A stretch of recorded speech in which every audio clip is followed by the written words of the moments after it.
Aylar verdin ay yürüyeceksin. Aylar verdin ay yürüyeceksin. Ay yürüyeceksin, ay yürüyeceksin.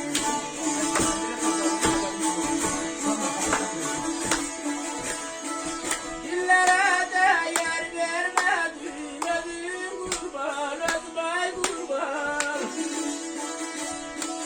O da verdin ay yere gittin. O da verdin ay yere gittin, ay yere gittin.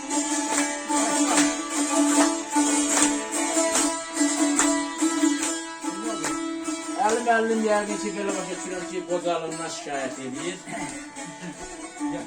Ama da eğlenmeyen adam var. Yok, elim maşallah. Cavansan. Yazır ki ömrümü verdim aylara. Aylar öptü ile gitti. Aylar değil. Aylar verdi ile gitti. Günlere değer vermedim. O da verdi yere gitti.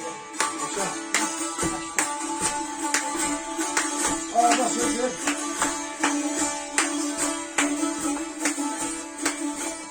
Ben de sen her zaman verdiğin Ay bana gele. Yollamayı bana yolla. Bal esası bal. Edereyim altın yallah. Buna güldüm elim çakır. Buna güldüm elim çakır. Ay elim çakır.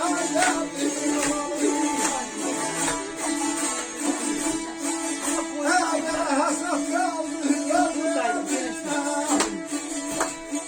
Burada tenden gülüm çakır. Sağ telli ince belli. Bizi belli leyli leyli leyli leyli.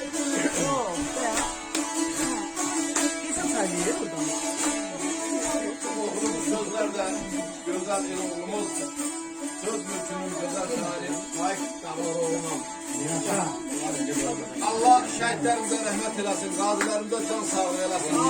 Allah şehirlerdendir. 26 günde Allah, kına gündü erim şakir. Hassas kalıp öz yurdunda gurbet yılda üzülürken. Her şey sağ olun.